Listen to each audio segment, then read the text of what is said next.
Dostlar,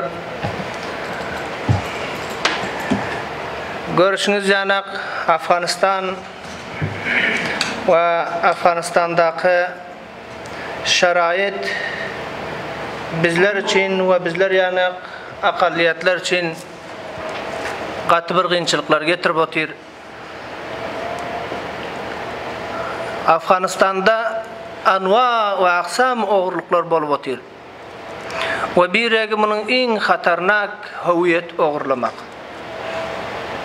Huviyetin oğurlamağına halk oğurlayıyor. Buna iqdam edenler, bunun köp cihetleri var, men onu aydıp oturmayın. Oğru meydanda oğurluğunu başlayıp otur.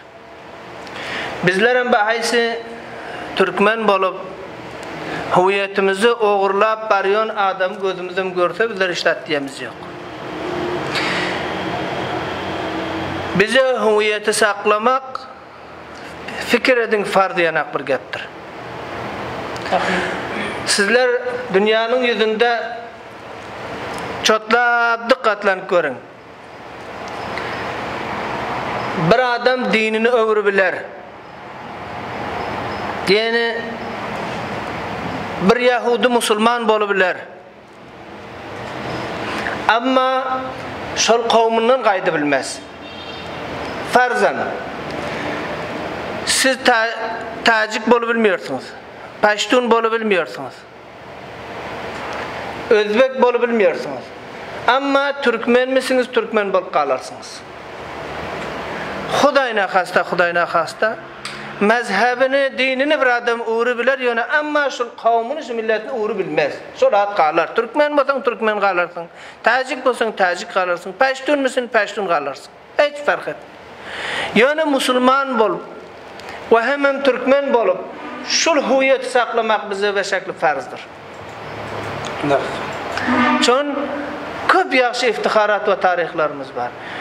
Hasan şu huviyetten fasbanlık etmek için, milletten fasbanlık etmek için şükür Hudayasırlar yanak bir kahraman cevanlarımız var. Bugün hem halkın huviyetini sizler saklayabileceğinizi sabit ettiniz ve hem halkınızın tamam müşkülatını bidun kaysi bir imkanatı mali bir yerden tamil olsa hal edebileceğiniz. Bugün köp tidadınız kem bir yerde otursunuz.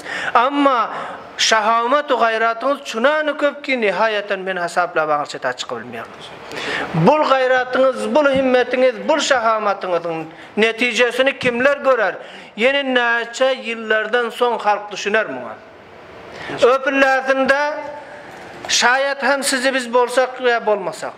Ama iftihar ederler, tarih bu lazlarını faramuş etmez. Her kimi ki merdana varış bilen bizim yanımızda dursa aynı olan bizim safımızdaki bizim katar bir iftiharatlara şarik bir adam. Milletin, halkımızın, Türkmen halkının qiyinçılığı nihayet ahmirkan her kimi her yerinden ve her zaman başlasa ana şöpülle azalıp başlar. Gep bilen hem hal olmuyor, bana sizler yanak amelde görkezmek gerek. Hop, binaen sizler bana şul oturuşunuzda köp ketteken bir tarihi rakam urup otursunuzlar, vakiyen milletinize sahip çıkıp otursunuzlar. Bunun için sizlere teşekkürler ve sizlere taceser ve gülü sebed merdim deyip inşallah fikir ediyorum. Bu tarihi şundan rakam urup başlanıyor. Geldik merhaleye ki bunun tezkire elektroniki şaraiti köp kıyın. Henüz sol huviyet oğurlar bilen ölüp halat bolan yok, var. Her kaysının elinde kağıdan var, kitapçasan var. İşik ve işik çapmamıyor, muftadan forman sen dolup verecek diyor. İşik ne gel forman da dolup verecek diyor. Oğul adam huviyetini şöyle ya aydan yalanını sabit edecek baksa ol milyon dolar harcasa gerek. Bunun huviyeti tespit etmek için şol bir aşarıya 1.2% 15 ila 20% etmek için bizler himmet edip masraf edebilemiz diyor. Bizler siz cevanların imkanatını verebilemiz diyor. Eğer sizler yanak bir adam milletinin huviyetini köpürtmek için, sabit etmek için iqdam eden fillasında onun için can versen hakkın var. Ona kurban etsen, canın kurban etsen hakkın var. Başkalar son edik gelen taşığına çele. İhsaiye mukarrar eden ihsaiye hem imkanatını veren. Forumda olan adam eş bilen vazife veriliyor. Aytıyor Türkmen Tacik bit. Munglar gep var, men bunun boğday muhtarlarının üstüne bahsetmeyin. Yani halkı şol adamlarına fakirleniyor. Bedbahtana. Bir tidat hasud insanlar var bizim içimizde. Şu edip oturan iptikaratlarımıza hasadat ediyor. Olam öz Türkmenimizden.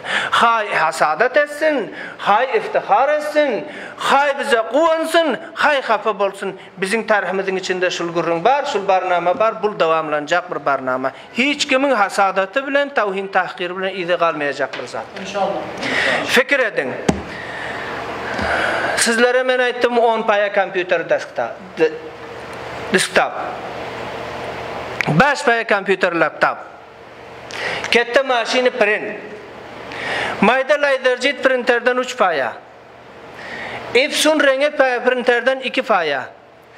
Mana bu laserjet sikara katta printerlerden sizlere 2 paya. İnternet vasailiniz, kompüteriniz, projektör ve tamam vasail kança eskeriniz bilen bile motor ve imkanat defter ve tamam tarafından biz sizin için, milletimiz için amada ve kurban. Canınızı, vaktinizi kurban edin, bana yeterli. Bu vasail, bu zat benim atamın malı dal, milletin malı. Doğru, vasile bulduk getirmesine. Ama millet için kalacak bir narsa, milletin hüviyetini saklamana, bul fida olacak bolsa, kança bir yaxşı gel. Bizim hemme imkanatlı yanınızda dur. Cenab-ı Muhterem,